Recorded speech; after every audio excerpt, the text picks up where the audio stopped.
A house is not a home. इसके लेखक है जैन गोडियाजो।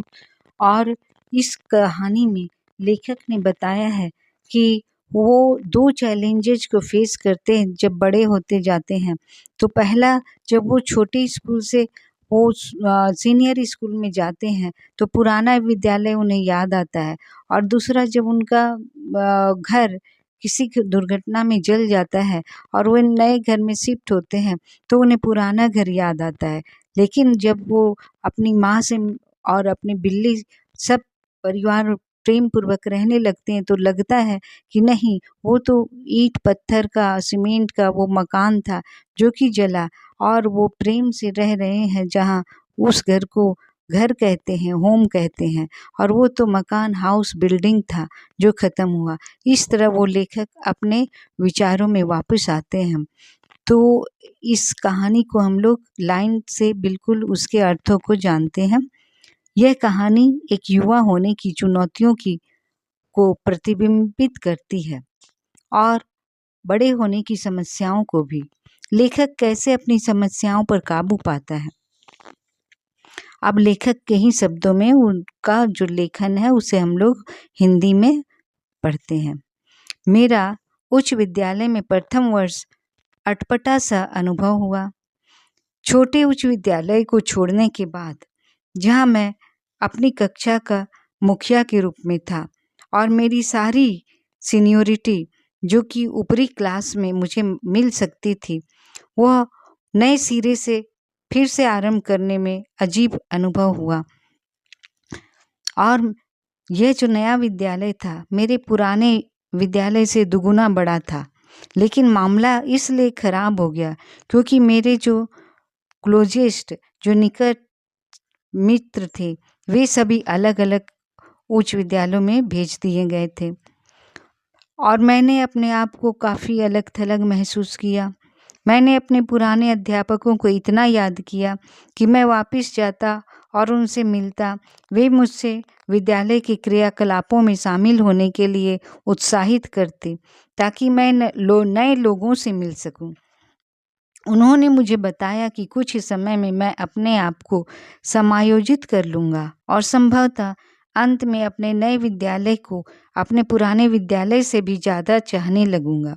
उन्होंने मुझसे वायदा लिया कि जब ऐसा हो जाता है तब भी मैं आऊँ और उनसे समय समय पर मुलाकात करूँ। मैं उन मनोस्थिति को समझ सकता हूँ जिसमें वो कह रहे थे, परंतु मुझे फिर भी इसमें कुछ राहत का अनुभव हुआ। एक रविवार की दोपहर को, ज़्यादा लंबे समय बाद नहीं, अर्थात कुछ ही दिनों के बाद, जब से मैंने नए विद्यालय में जाना शुरू किया था, मैं घर पर बैठा अपने भोजन कक्ष की मेज पर गृह कार्य कर रहा था। यह एक ठंडा और जोरदार पतझड़ का दिन था, हवादार था। हमने अग्नि स्थल पर आग जला के रखी थी। हमेशा की तरह मेरी लाल चितकबरी बिल्ली मेरे सभी कागजों के ऊपर जोर से गुड़गुड़ाहट करती हुई एवं कभी कभार मनोरंजन के लिए मेरे पैन पर तीव्र चोट प्रहार करती हुई बैठी थी। वह कभी भी मेरे से दूर नहीं थी। मैंने उसे तब बचाया था जब वो शिशु बिल्ली थी और किसी प्रकार वो समझ गई थी कि मैं ही वह व्यक्ति था जिसने उसे एक अच्छी जिंदगी दी थी। घर को अच्छा एवं गर्म रखने के लिए मेरी माँ आग में कोयला डालती रही। अचानक मुझे कुछ अजीब सी गंध आई और तब मैंने इस पर ध्यान दिया। धुआं छत के जोड़ में से अंदर आ रहा था। धुएं ने कमरे को इतनी जल्दी भरना शुरू कर दिया कि हम मुश्किल से देख पा रहे थे। सामने के दरवाजे की तरफ अपना रास्ता बनाते हुए हम सभी बाहर सामने के आंगन की तरफ भागे। उस समय तब तक जब हम बाहर आए, सारी छत अग्नि की ज्वालाओं में लिपटी हुई थी और यह तेजी से फैल रही थी।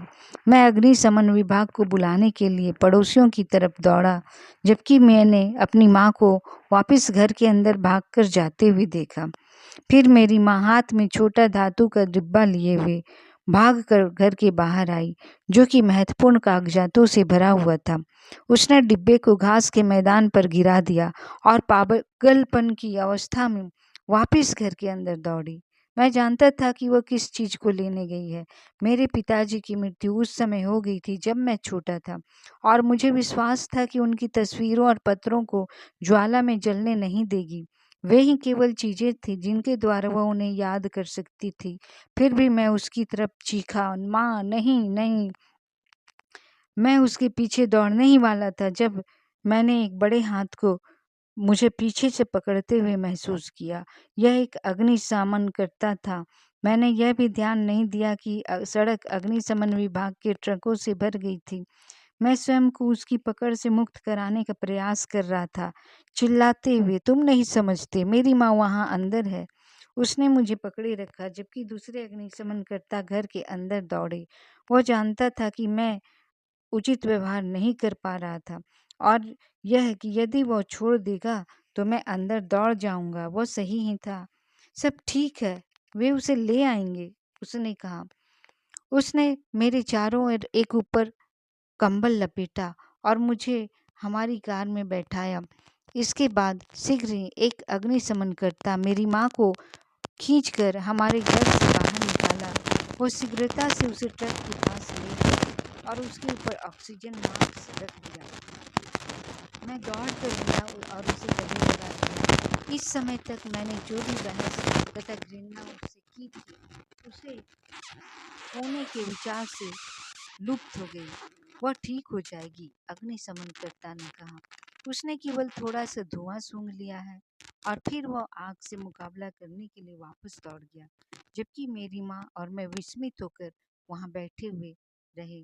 मुझे अपने घर को जलकर नीचे गिरते हुए देखना याद है और यह सोचता हूँ कि ऐसा कुछ नहीं था जो मैं इसके बारे में कर सकता था। 5 घंटों के बाद आग आखिरकार बुझा दी गई। हमारा घर लगभग पूरी तरह जल गया था, परंतु तब अचानक मेरे दिमाग में आया, मैंने अपनी बिल्ली को नहीं देखा था। मेरी बिल्ली कहाँ थी? मेरे डर की सीमा ना रही जब मैंने महसूस किया कि वह कहीं भी दिखाई नहीं देती थी।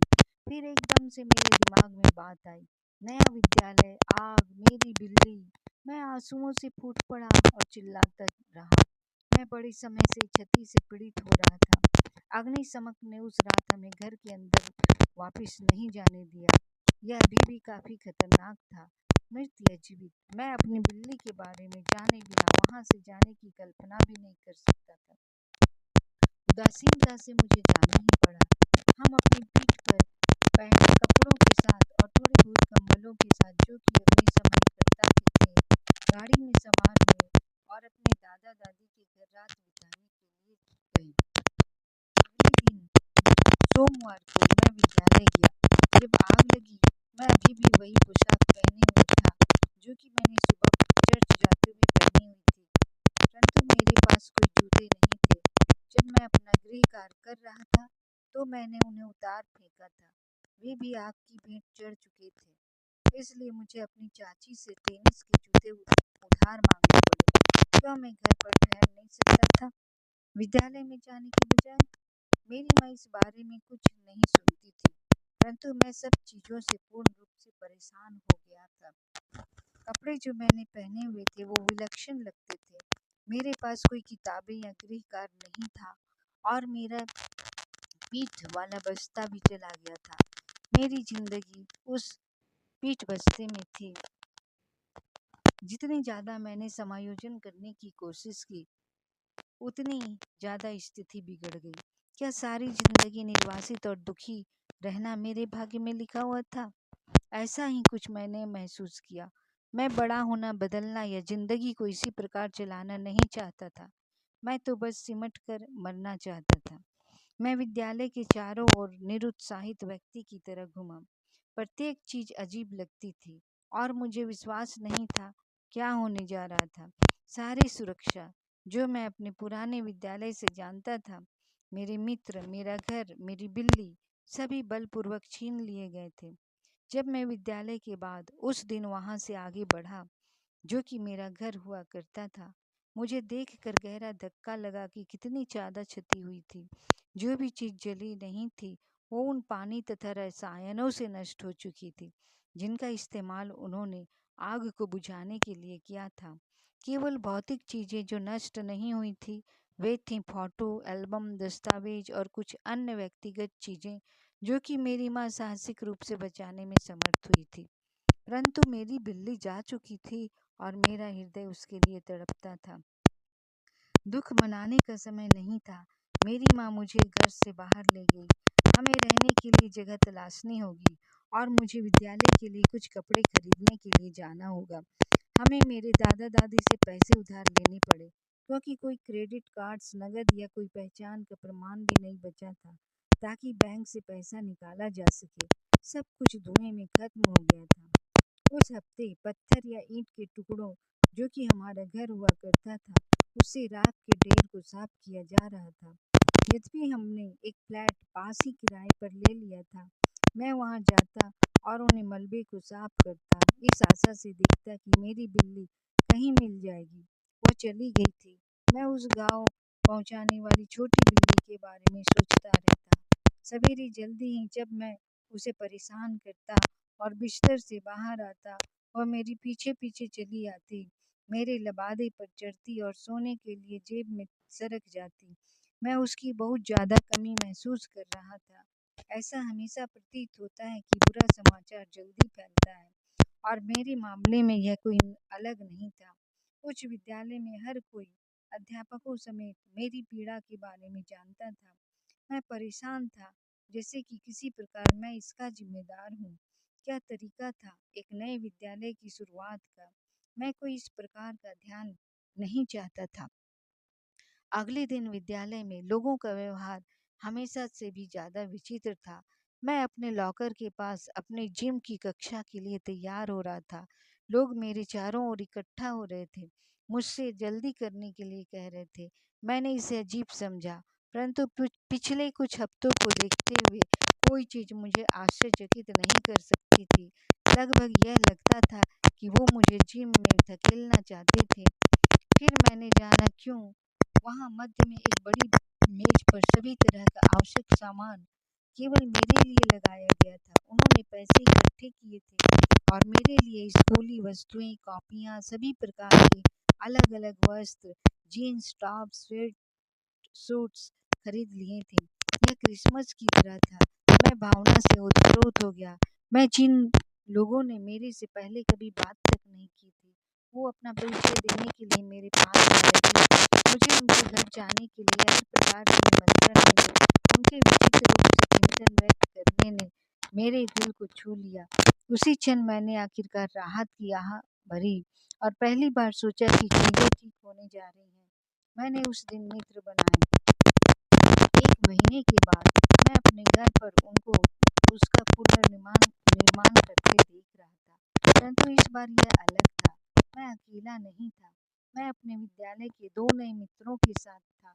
इसमें मुझे वक्त लगा कि मैं असुरक्षा की भावना के ऊपर ध्यान केंद्रित करना बंद कर दूं और मेरे आसपास जो भी अच्छे लोग हैं, उनसे खुलकर बातें करूं। अब जब मैं वहां बैठकर अपने घर को दोबारा बनते हुए देख रहा था, तब मैंने महसूस किया कि मेरे जीवन का भी कुछ ऐसा ही हाल था। जब हम वहां किनारे पर अपने नए शयन कक्ष की योजना बनाते हुए बैठे थे, मैंने किसी को मेरे पास पीछे से चलकर आते हुए और कहते हुए सुना, क्या यह तुम्हारी है? जब मैं यह देखने के लिए मुड़ा कि वो क्या चीज थी, मुझे अपनी आंखों पर विश्वास नहीं हुआ। एक औरत वहां मेरी बिल्ली को पकड़े खड़ी थी।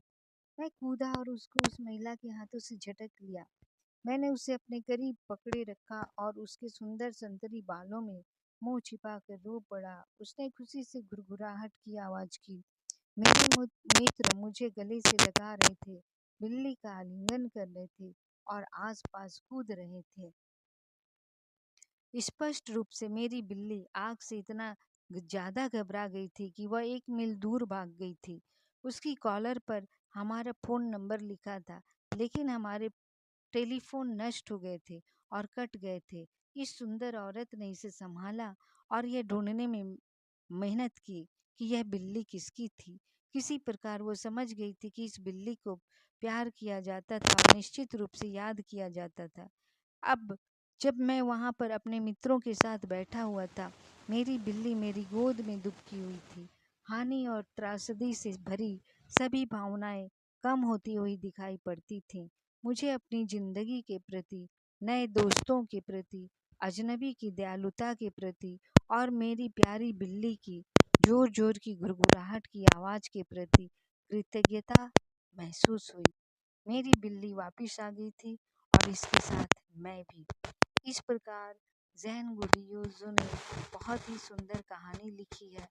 वो लेखक के रूप में अपने आप को एक छोटे लड़के के रूप में उन्होंने कहानी को बताया कि किस तरह उनका घर जल गया और किस तरह वो घर एक सीमेंट का एक बिल्डिंग, एक मकान और फिर से वो उनकी माँ, उनकी बिल्ली और सारे मित्र नए मित्र बने और प्रेम स्नेह से वो रहने लगा और इस तरह ये घर जो था उसका घर बना और वो मकान था जो जला।